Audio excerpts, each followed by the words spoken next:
Welcome back to the channel, Jeffrey Daugherty, the Christian Whistleblower. Glad to be back with you.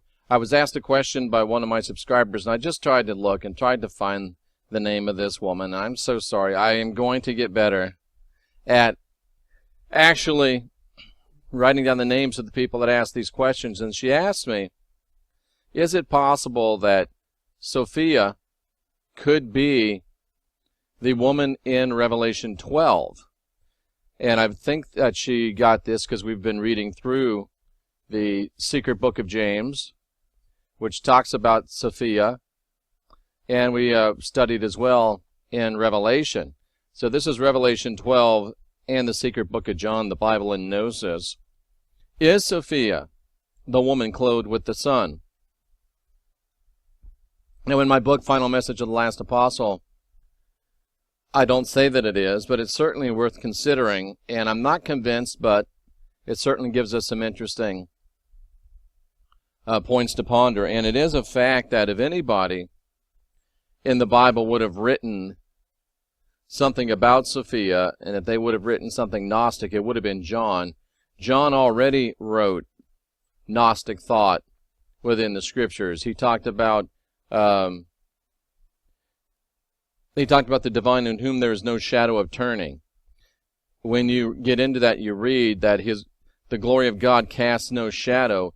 And Sophia, or the organic wisdom, the organic wisdom is pictured as a great white light that doesn't cast a shadow. So John was clearly drawing, in my mind, an allusion, an allegorical, an allegory over to the organic light. But let's look at this.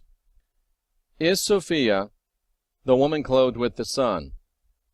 And if you want to catch up on the backstory, all you have to do is go to my YouTube channel, which you're on, and go to the front page, and you can scroll back through the videos and see the ones that are on the secret book of John. They've got like a very light cover on them, and the words are written in script. So what I've done is I've pulled out and taken apart Revelation 12 and the secret book of John. The secret book of John is retained in its poetic style, and the Revelation is here. The Revelation words are here in regular type. So Revelation 12 says, "There appeared a great wonder in heaven, a woman clothed with the sun, and the moon under her feet, and upon her head was a crown of 12 stars. And she, being with child, cried, travailing in birth, and pained to be delivered." Now, this classic painting by Blake gives us our common concept of what we normally think about this scenario, the great red dragon and the woman clothed with the sun. And many people, they just focus on the great red dragon. They don't see that there's also the woman clothed with the sun down here. And this kind of gives us our idea that the dragon here is going after the woman, and that certainly is one interpretation, and any way you look at it.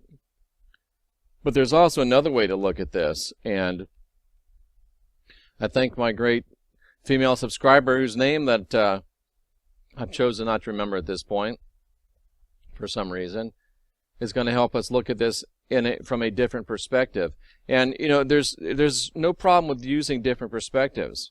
In fact, it's oftentimes very, very helpful. So that gives you an idea of Blake's great red dragon. And by the way, the organic light scripture was from James, not from John. James 5:17, I believe it was. But at any rate, that gives you an idea of what we think about when we think of the great red dragon and the woman clothed with the sun. But what we see here is Revelation talks about a woman, like you just saw there. She was, travailing in childbirth, and I was in there with my ex-wife when all 3 of my kids were delivered, so I understand kind of what that looks like. And of course, you ladies really understand it. It's kind of like a bacon and egg breakfast. I was there and saw it, but she was the one having the kids. And like the bacon and egg breakfast, the chicken is involved, but the pig is committed, right? So it's totally different. And I certainly didn't mean to call my ex-wife a pig with that analogy. Oh my. Moving right along before I get myself in deeper trouble. But she is my ex-wife, right? What can she do? So it happened that the realm wisdom. It happened that Sophia, of conceptual thought, began to think for herself. She used the thinking and her foreknowledge of the invisible spirit. She intended to reveal an image from herself, to do so without the consent of the spirit, who did not approve, without the thoughtful assistance of her masculine counterpart, who did not approve. And she brought forth a child because she had unconquerable power. Her thought was not unproductive. Something imperfect came out of her. It was different in appearance from her, because she had created it without her masculine counterpart. She gave rise to a misshapen thing, a misshapen being, unlike herself. Sophia saw what her desire had produced. It had changed into the form of a dragon, with a lion's head, and eyes flashing lightning bolts. So Sophia didn't get what she planned. So in Revelation 12, there's a woman travailing, about to give birth. And then here in the secret book of John, Sophia is a woman travailing who gives birth. And if we look back at this picture, well, that's not the one we wanted to look at. I guess it's gone. Sorry about that. Yeah, one of these days, and I'm starting to get a couple of donations, so we should be able to get a good video program and screen capture program. This one's nice, but it is a little bit rinky-dink, I have to admit. But we're doing our best, and we really appreciate you subscribing and liking and sharing. So what if the person that had the baby was Sophia, and what if the baby that came out was the dragon? Now, I intentionally removed, I believe it was verse 4 from Revelation, because I think it's dung.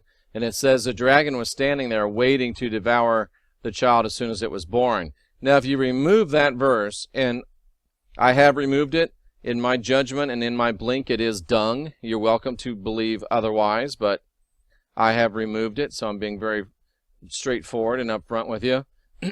So if you remove that verse, it's very possible that Sophia had a child, and that child could well have been, as she said, a dragon, and it could well have been the dragon of Revelation and the dragon of Blake's painting. But let's go on and read what else happens. And the woman fled into the wilderness, where she was prepared, had a place prepared of God, that they should feed her 1,260 days. Now, in the secret book of John, and by the way, John wrote Revelation, it reads that she cast him, or the baby, the one that came from her, the dragon with a lion's head and eyes flashing lightning bolts, she cast him far from her. She surrounded him with a brilliant cloud, put a throne in the center part of the cloud so no one would see it, and she named him Yaldabaoth. What if, instead of the woman fleeing into the wilderness, it's an illusion that she actually sent the dragon into the wilderness? And that the dragon, she prepared a place, she being God, she being Sophia, a female god, she put the dragon into a wilderness. She fed him there for 2,303 days. I'm not going to get into what that is right now, because she did cast him far from her. Did she cast him into the wilderness? There was a place prepared of God. Is this her surrounding him with a brilliant cloud, putting a throne in the center of it, protecting him? And I know I need to get into the 1,203 days, and I know all of you Christians want to make that the future tribulation, but you've got to look at my video about the Jesuit mind trick that they pulled on you about prophecy. So she named him Yaldabaoth. And Yaldabaoth got in his mind that he was the great ruler, the chief ruler. But you can't really blame Yaldabaoth entirely, because his mother, who was a god, put him on a throne, hid him from everybody. And if you're on a throne surrounded by clouds, you're probably never told no. You probably get your way. You're spoiled as you can be. So this demented, misshapen being, as he's called in the secret book of John, not just by me. And by the way, he was born without a father, so you know what that makes him, right? The rat bastard. So you're all mad at me about calling the Lord Yahweh, Yaldabaoth, Marduk. You're all mad at me, not all of you, but a lot of you are all mad at me for calling him the rat bastard, when in fact he was, according to the secret book of John, a rat bastard. I just call him like I see him. And sometimes I even see him before I call him. I think that's called prophecy. I'm not quite sure. But she named him Yaldabaoth, and he got this idea in his head that he was the chief ruler. I mean, his mother was a goddess. He said, I took my power from my mother. I'm sitting here on a throne. I must be a god. I'm on a throne? I must be a god. Oh, yeah, I'm a god. Ooh, look at me. I'm a god. So he decided, you know what? If I'm a god, I don't have to be subject to no woman. Please. Hebrew, please. I don't have to be no subject to no woman. So Yaldabaoth says, I'm the chief ruler. I'm taking the power from this woman, my mother. I'm leaving this place. I'm leaving this place where she set me up. Yeah, it's cushy, but I want more. And then King James, the book of Revelation says that he is to rule all nations with a rod of iron. So he definitely thinks Yaldabaoth, Lord, Jehovah, Yahweh, Marduk, rat bastard, he thinks that he's the chief ruler. He does want to rule all nations with a rod of iron. Even though that's a strong wand in the original Greek, we're looking at it through a different frame of reference. So he assumed command. Back to the secret book of John. He created realms for himself with a brilliant flame that continues to exist even now. So he decides, I'm taking over. And if you're going to take over from the gods, where do you got to go? Well, you got to go to where the gods are. Right? So he wants to assume command, so he's got to go where the gods are to do it. And then her child went up unto God and to his throne. So what if the child she gave birth to wasn't the church, wasn't us? What if she wasn't the feminine earth? What if she was Sophia and the child dragon she gave birth to was Yaldabaoth? And this is talking about Yaldabaoth assuming command and storming heaven. So after he went up into the throne, after he decided he was going to assume command, there was war in heaven. Michael and his angels fought against the dragon, which remember is her child Yaldabaoth. I added that in. That's not in the King James. It's not in the book of Revelation. And the dragon, who is Yaldabaoth, fought against the angels of Michael. And the dragon prevailed not. And he was not found any more place in heaven. The Lord was banished from the realm of the inexpressible ones. The Lord was kicked out of the realm of the inexpressible ones. Doggone it, this is so... Anyway, the Lord was kicked out of the realm of the inexpressible ones. Could this not be talking about in the book of Genesis where he rebelled, where he said, I'm taking over, where he destroyed the earth, and they threw him out and said, you can't be part of this anymore because you're a rat bastard? I'm pretty sure that's in the Hebrew.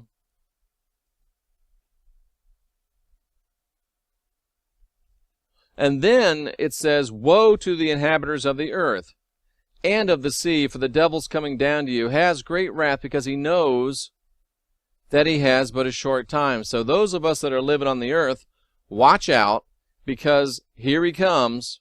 The Lord, we kicked him out. He can't come up to heaven anymore, so he's going to be taking out his wrath on you. So watch out for him. He knows he has a short time. Well, Jeff, it's been 6,000 years. Well, historically, that's a short time. If all of history were a book of 1,000 pages, The appearance of man would be in the middle of the last sentence of the book.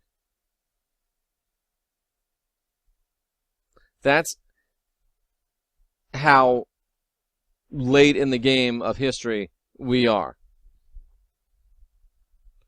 So the great dragon was cast out, the devil, Satan, which deceives the whole world. That old serpent called the devil and Satan, which deceives the whole world. And every time I say that, I think of this scene. I know you won't be able to hear it, but every time I say the devil, the Lord, Satan, this is Lucifer. I know you can't hear it, but he's talking to, supposed to be Gabriel, and she says to him, right about here, son of perdition, little horn, he giggles, most unclean.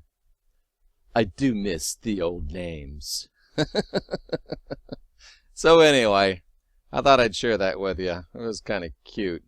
So there was war, that old serpent, the devil, the Satan. I do miss the old names. Who deceives the whole world. He was cast out into the earth, and his angels were cast out with him. I heard a loud voice in heaven saying, now is come salvation, strength, and the kingdom of God, and the power of his Christ. For the accuser of the brethren is cast down, which was accused before our God day and which was accusing them before the gods day and night. Therefore rejoice. So even though, I want you to notice this, even though the Lord, the rat bastard, the old serpent, the devil, and Satan, the old names, even though he's cast down, and it's like, heads up, guys, because he did get cast down. Heads up. Yet, because he's cast down, and he can no longer be in the realm of the Elohim, of the inexpressible ones, then we can rejoice. Because now is come salvation, strength, kingdom. I think that we should take a look at that in the Greek and see what it means, because I think it's some good news. So all the religious folk, your preachers, your priests, your pastors, your rabbis, your imams, they all want you to be worried and scared because the great accuser of the brethren, the Satan, devil, Lucifer, he's fallen. But John says, wait a minute. Salvation has come. What's salvation mean? Welfare, prosperity, deliverance, preservation, salvation, safety, deliverance, soteria. Oh, I like that. Soteria. Deliverance and salvation has come. Why has deliverance and salvation come? The kingdom of the Elohim has come. The power, the dynamis, the might, the power, the marvelous works, the physical power, the force, the might, the efficacy, the energy, the meaning, the dynamis. How do you say it? The dunamis of the Elohim has come. The dunamis of the Elohim has come. And to us, and the exousia, the power, the authority, the weight, the moral authority, the influence. The exousia has come. The dunamis has come. The power and the authority of who? Of the Christ has come to us, you and me, the people with the spark of divinity inside. Why has it come to us? Because our accuser has been thrown down. Wait a minute. The rat bastard got thrown out of heaven down to earth. We've been taught forever to be afraid of that, be worried about that. It's horrible, it's terrible. And he does have but a short time. He is ticked off. We should be aware of his wiles. But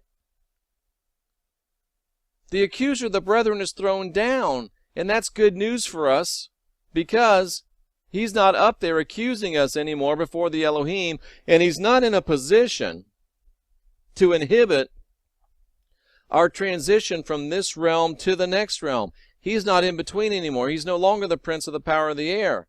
He's no longer able to arbitrarily prevent our ascension from this realm to the next. Now, he can still trick us, because if we give up and we go and we say, okay, I'll go over here to this little hell, I'll go over here to this little heaven, he can still trick us, but he can't unilaterally get you anymore. And remember, we were talking about that the other day. So, good news, folks. The devil, the rat bastard, has fallen. How about that? You didn't think you were going to hear that, did you? So now has come power and glory and honor and strength to us that are of the Christ, the inexpressible Christ, if you saw our video earlier this morning, because our accuser's down. He cannot get to us anymore. So the dwellers in heaven, in the inexpressible realm, they're also happy, because now the way is clear for you and me to get from here to there without that old devil, Satan, that old serpent, that old Marduk, that old Yaldabaoth, that old rat bastard. Do you think when I say that he's somewhere saying, I love the old names? I don't think so. I think it bothers him, but I should probably ponder that. And when the dragon saw that he was cast to earth, he persecuted the woman. Now, if the woman is Sophia,